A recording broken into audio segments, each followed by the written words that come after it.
Il est 14 heures à Brazzaville, vous êtes sur Télé Congo et c'est l'heure de votre magazine d'information culturelle. Grâce à Yohan Malonga, secrétaire adjoint de l'ONG Pain Quotidien, et Delphi Atoutoula, membre de la dite association, sont des nôtres cet après-midi pour nous parler des activités de leur ONG. Autre invité de Téléculture, Anissé Etomba, secrétaire général de l'association Studio 210 pour la diversité culturelle et le dialogue interreligieux qui faisait sa sortie officielle le 21 mai dernier ici à Brazzaville. Bonjour à tous. Bonjour madame. Comment allez-vous? Oui, ça va. Le décor étant planté, tout de suite le Flash Info.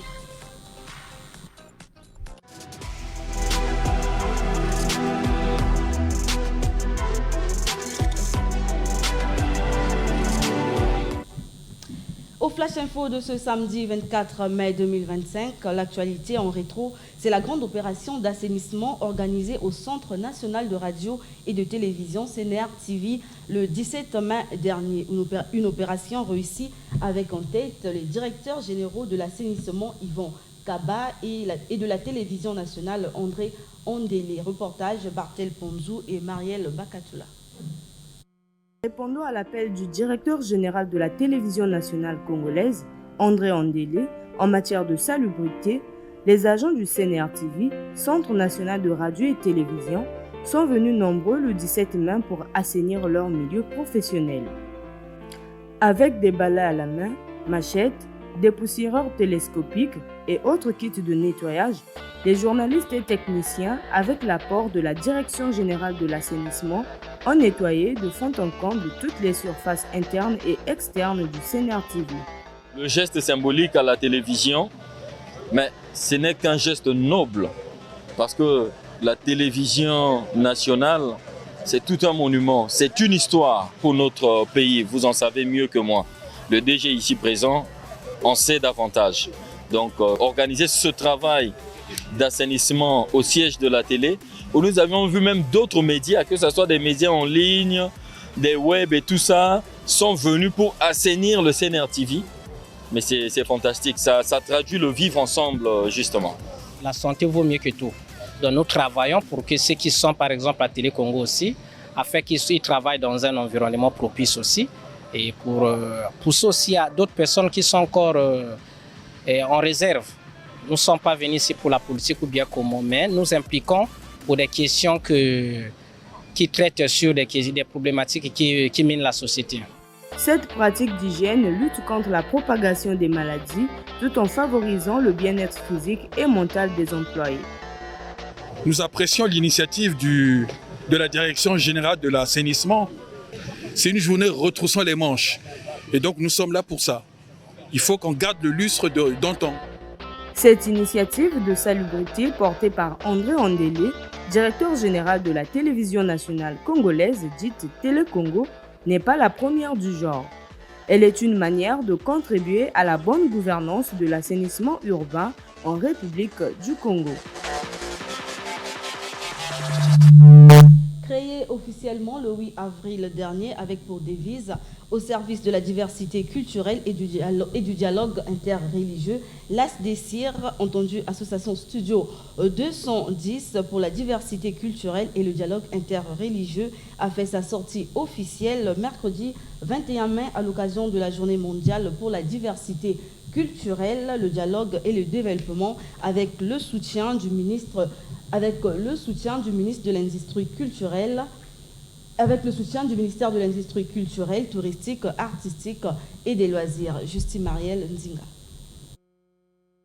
22 acteurs évoluant dans divers domaines, décorés ambassadeurs de paix dans plusieurs catégories, notamment le développement durable, le vivre ensemble, la diversité culturelle, le dialogue interreligieux, mercredi 21 mai, à l'occasion de la sortie officielle de l'association Studio 210 pour la diversité culturelle et le dialogue interreligieux, ASDCIR en sigle. Nous décernons le titre d'ambassadeur de paix et de la diversité culturelle à des personnalités de bonne moralité susceptibles d'être considérées comme modèles dans la société au regard de leur dévouement à la promotion des arts et de la culture, de la diversité et des valeurs de paix sans distinction raciale, ethnique, de genre ou de classe sociale. D'abord, un programme télévisé dénommé Émission du Peuple, l'association Studio 210 pour la diversité culturelle et le dialogue interreligieux ASDECIR entend œuvrer pour la sauvegarde du patrimoine culturel africain en organisant des formations, des conférences, des productions audiovisuelles et des festivals. Studio 210, au-delà de ce concept de l'émission, reste un état d'esprit. Nous avons appris à faire aimer aux Congolais leur culture. Nous avons appris à faire aimer aux Africains leur culture. Nous avons aussi appris, au rythme de nos productions, au peuple, ce que nous appelons pour le Studio 210, l'amour du prochain, l'amour de la diversité. Le 21 mai étant la journée mondiale pour la diversité culturelle, le dialogue et le développement, l'occasion a ainsi permis aux responsables de l'ASDECIR d'initier une conférence débat autour du thème « Le vivre ensemble au service de la diversité culturelle et de la paix ». Conférence animée par Maître Ramane Kinda, guide de l'ordre traditionnel Kamite, et Saïd Ahmad, représentant de la communauté musulmane Ahmadiyya au Congo. A noter que cette sortie officielle a été organisée prélude à la célébration de la décennie de l'émission du peuple en août et septembre prochains.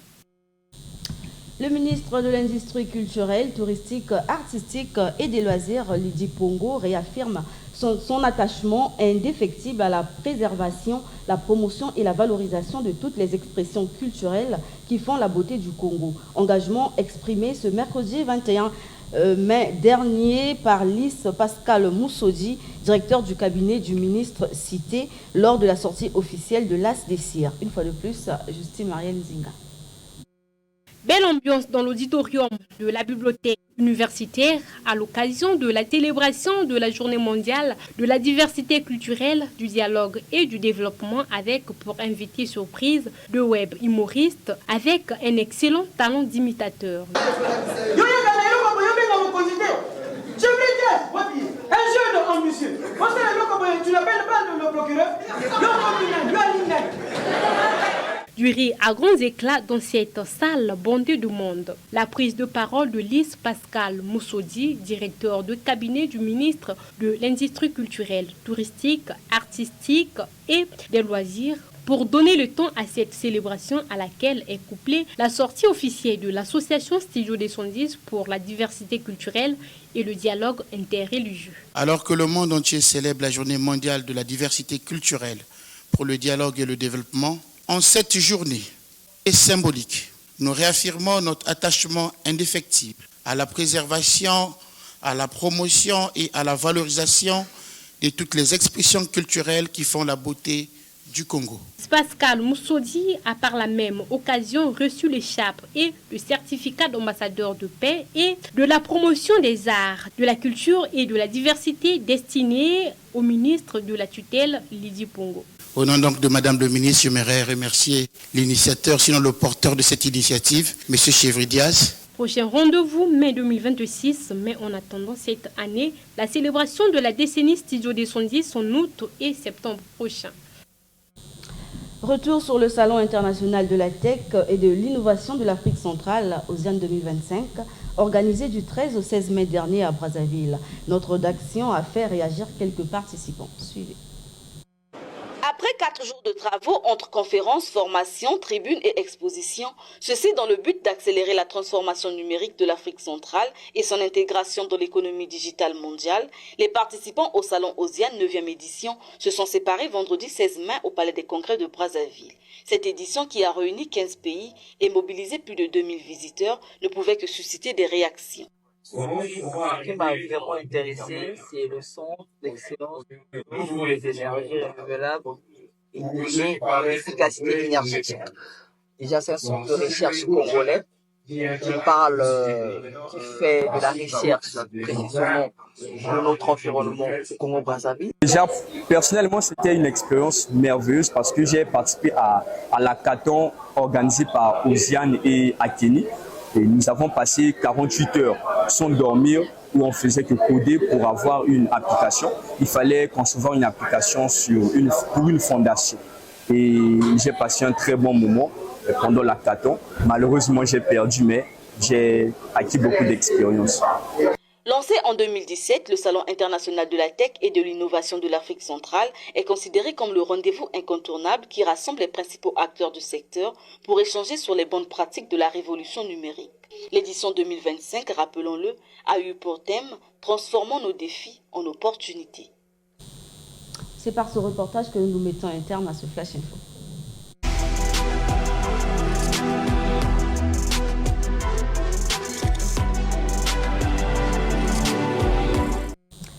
Anissé Latomba, bonjour. Bonjour madame. Alors, vous êtes secrétaire général de l'association Studio 210 pour la diversité culturelle et le dialogue interreligieux, ASDCIR en SIG. Le 21 mai dernier a eu lieu la sortie officielle de cette association. Cette sortie officielle était couplée à la célébration de la journée mondiale pour la diversité culturelle, le dialogue et le développement. Nous avons suivi le reportage, certes, mais un commentaire sur cet événement.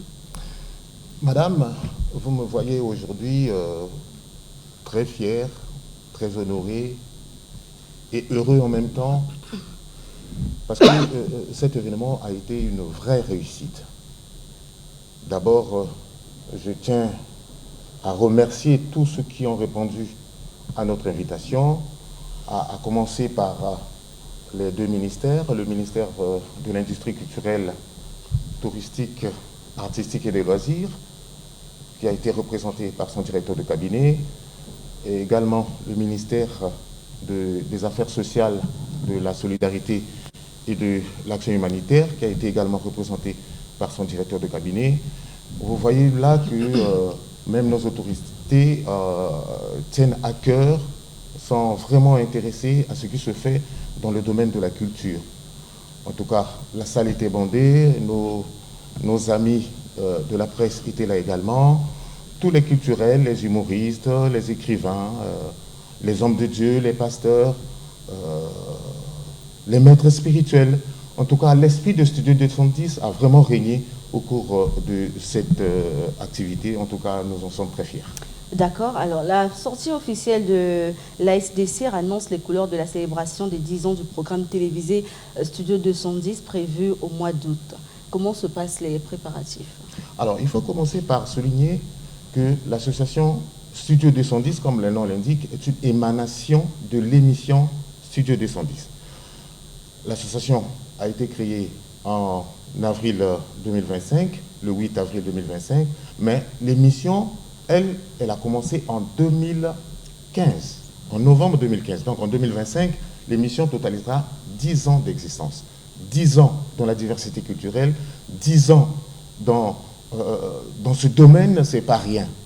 Voilà pourquoi l'association vient en soutien à cette émission pour préparer les 10 ans. Déjà, nous avons commencé par décerner les décorations aux ambassadeurs qui s'est tenu le mercredi dernier. Vous avez suivi.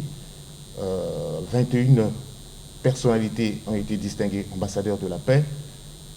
Et c'est là lancer les festivités des 10 ans de Studio 210 qui se tiendront en août-septembre 2025. D'accord. Alors, qui peut adhérer à l'ASDCIR et comment?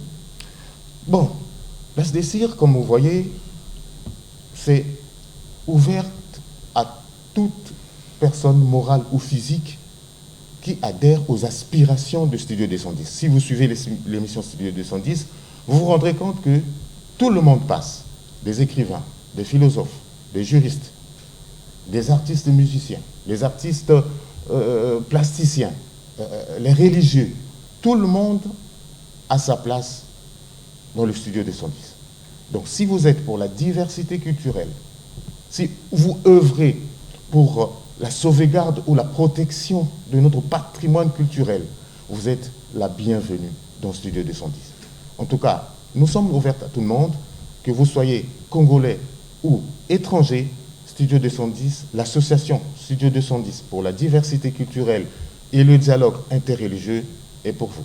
Est-ce que l'adhésion est gratuite ou c'est moyennant quelque chose? L'adhésion est gratuite. En tout cas, vous vous présentez auprès du bureau exécutif, on vous donnera la fiche d'adhésion, vous allez remplir et le tour est joué.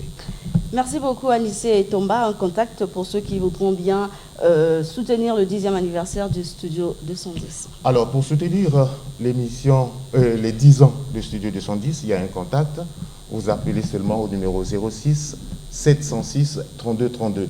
06 706 32 32, c'est d'ailleurs le numéro de l'émission. Les ferries de l'émission connaissent bien ce numéro. Vous appelez et on vous indiquera comment est-ce que vous allez soutenir les 10 ans du Studio 210. Mais je tiens, avant de m'en aller, madame, à remercier en tout cas tous ceux qui nous ont soutenus pour la réussite de l'activité que nous avons tenue le 21 mai dernier. Je citerai comme ça, à tout hasard, madame Olga Flore Tchoukini, elle est révérende, pasteur de la mission mondiale de la restauration. Je citerai bien monsieur Alexandre Béché, qui est le directeur des hôtels EFACO. Je citerai bien Yvon Kaba, qui est le DGA, et sans doute notre président d'honneur, qui est le directeur général de Télécongo, André Andélé. Merci beaucoup Anissé et Thomas d'avoir répondu à notre invitation. Merci beaucoup, madame. Dada signé Sœur Béni Chicane, c'est le titre que nous avons choisi pour vous cette semaine, chers téléculturels. Suivez.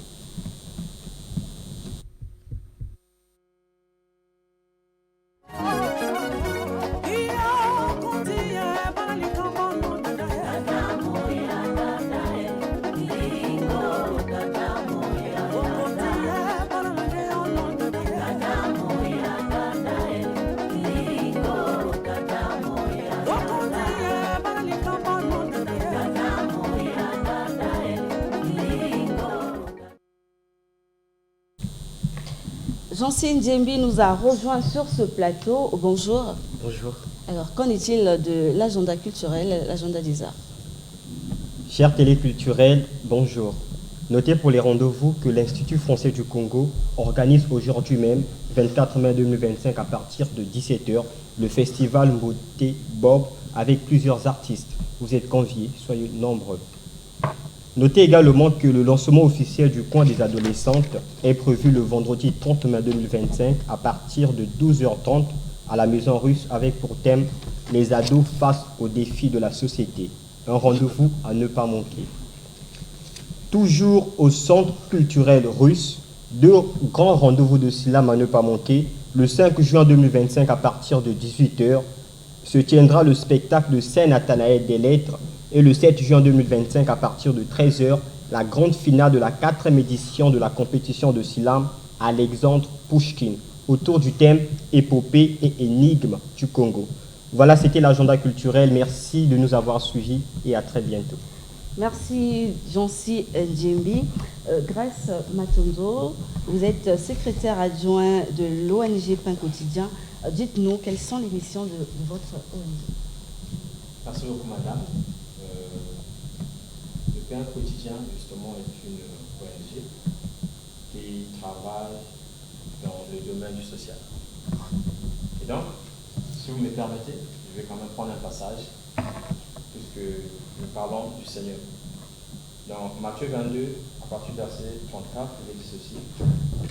Mais quand les pharisiens apprirent qu'il avait muselé la bouche des Sadducéens, et ils se rassemblèrent dans un même lieu, et l'un d'eux, qui était docteur de la Torah, donc de la loi, l'interrogea pour le prouver en disant, docteur, quel est le grand commandement dans la Torah? Et Yoshua lui dit, tu aimeras le Seigneur ton Élohim de tout ton cœur, de toute ton âme et de toute ta pensée. C'est là le premier et le grand commandement. Et voici le second qui lui est semblable. Tu aimeras ton prochain comme toi-même. À ces 2 commandements sont suspendus toute la Torah et les prophètes. Et donc, l'ONG Le Pain Quotidien travaille justement dans le domaine du social, comme je disais tout à l'heure. Pourquoi? Parce que nous croyons qu'il y a 2 choses sur la croix dont le Seigneur a eu à enseigner à l'homme, c'est d'avoir la relation avec le Seigneur.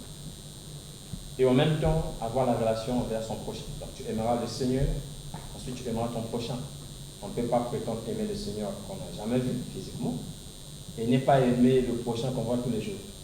C'est dans ce sens justement que l'ONG du Pain Quotidien mène ses actions un peu partout, pas seulement ici au Congo, mais partout en Afrique, en Europe, une bonne partie sur l'Asie. En gros, de la même manière que l'Église est universelle, de l'année de même que le peuple qui aussi travaille de façon universelle dans ces nations-là, où nous mettons en place des centres hospitaliers, où les gens sont traités gratuitement, les gens se font opérer gratuitement, les gens se font consulter gratuitement. Et aussi, nous partons vers ces personnes démunies, les enfants de la rue, des veuves, ainsi de suite, pour leur apporter en tout cas un soutien, grâce au Seigneur, à notre niveau aussi. En tout cas, selon les moyens que le Seigneur, en tout cas, met à notre disposition. D'accord. Alors, du 1er au 8 juin prochain, l'ONG Pain Quotidien organisera une campagne médicale ici à Brazzaville. Alors, de quoi sera-t-il question concrètement? D'accord. Alors, du 1er au 8 juin, nous avons un programme qui est avant tout un programme de réveil. Et dans ce programme de réveil, nous allons accueillir en tout cas des missionnaires. Et parmi ces missionnaires, il y a des médecins.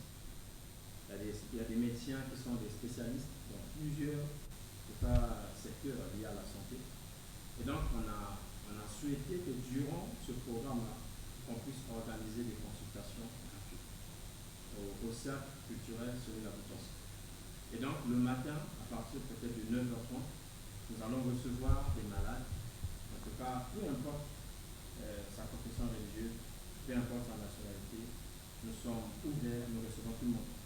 Et donc, nous allons consulter ces personnes-là, si possible, leur administrer aussi des traitements adéquats pour que ces personnes, en tout cas, retrouvent la santé. Alors, la campagne est gratuite? Oui, la campagne est gratuite. De la même manière que les temps de repas que nous allons organiser les après-midi, donc du 1er au 7, ce sera les après-midi, et le dimanche à partir de 10h, tout est gratuit. Tout est gratuit parce que le Seigneur nous a dit clairement que vous avez reçu gratuitement et donné gratuitement. D'accord. L'organisation de cette activité, est-ce une recommandation divine ou tout simplement une demande du Seigneur? Merci pour la question. Déjà, je pense que c'est Elohim qui met en nous le vouloir le faire. En réalité, l'être humain ne peut rien faire, surtout de bien, si cela n'émane du Seigneur. Parce que tout don excellent émane du Seigneur. Et donc, je pense que c'est d'abord une vision, une pensée que le Seigneur a communiquée à l'Église. Pas seulement à nous, mais l'Église véritable, qui est le corps de Mashiach, est censée fonctionner comme ça. Donc, une fois qu'on reçoit cette pensée émanant de la part du Seigneur, il donne aussi la provision qui va avec, et c'est en fonction de ça que nous mettons en place tout ce qu'il faut pour pouvoir aider les personnes. Donc nous croyons que ça vient de la part du Seigneur. D'accord. Est-ce que tous les membres de l'ONG font-ils partie de la même église? Est-ce que tous les membres de l'ONG font-ils partie de la même église? Je dirais non. Mais nous partageons avec ces personnes-là les mêmes valeurs. Vous êtes sans ignorer qu'on ne peut pas marcher ensemble si au préalable on ne se sent pas accordés. Donc voilà, je pense que la chose la plus importante pour nous est que nous puissions arriver à partager les mêmes valeurs morales, que nous puissions avoir en tout cas la même pensée, voir des choses dans la même direction, et ce n'est que dans ce sens qu'on peut fonctionner. Et bien entendu, si la personne a la crainte du Seigneur, c'est encore plus mieux, parce que la parole est claire là-dessus, que Elohim est Elohim de tout le monde, mais principalement Elohim des croyants. Donc, pour ces personnes-là qui marchent par la foi, dans la foi, pour le Seigneur, pour la gloire du Seigneur, oui, nous fonctionnons avec ces personnes parce que nous croyons qu'avec eux, non seulement la vie ne s'arrêtera pas ici sur la terre, mais même au ciel, dans l'éternité, justement, nous serons avec eux. Vous appartenez certainement à une église, laquelle? Très bonne question. L'église à laquelle nous appartenons est l'église du Seigneur. L'église du Seigneur, comme nous le savons, selon les Écritures, c'est une église qui n'a pas de nom, c'est une église qui n'a pas de dénomination. L'église du Seigneur, c'est son corps, l'église du Seigneur, c'est son épouse, l'église du Seigneur, c'est toute personne issue des nations ayant accepté le Seigneur véritablement comme Seigneur et Sauveur et qui marche en conformité selon la doctrine que les apôtres ont enseignée. D'accord. Frère Delpi Atoutoula, dites-nous quelles sont les actions déjà accomplies de l'ONG Le Pain Quotidien? Bonjour madame. Très bonne question. Comme mon frère vient de le souligner tout à l'heure, l'ONG Le Pain Quotidien travaille dans la propagation de l'évangile et plus précisément du côté social. Et sur ce côté social, l'ONG Le Pain Quotidien a eu à plusieurs actifs, plusieurs actions en tout cas à son actif. Il y a par exemple la construction de le centre hospitalier à Kinshasa. Il y a aussi les orphelinats qui ont été construites ça et là, notamment au Ghana, en RDC aussi.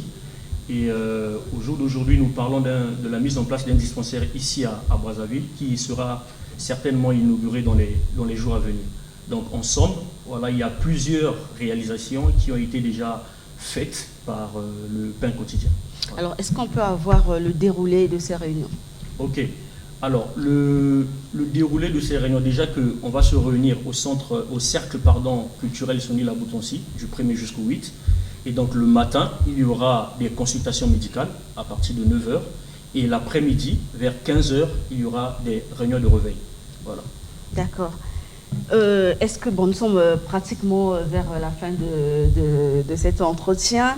Vous avez certainement un message à adresser à l'endroit de tous ceux qui vous suivent. Okay. Alors, le message, il est simple.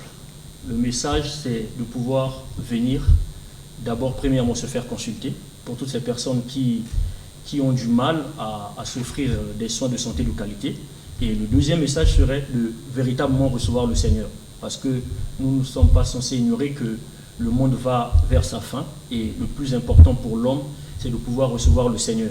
Donc voilà le message que je peux passer à toutes ces personnes qui sont en quête du salut. Est-ce que cette campagne médicale est réservée uniquement peut-être aux chrétiens, à votre communauté chrétienne ou encore à tout le monde, les musiciens, les kimbongistes, ils peuvent bénéficier de cette campagne médicale?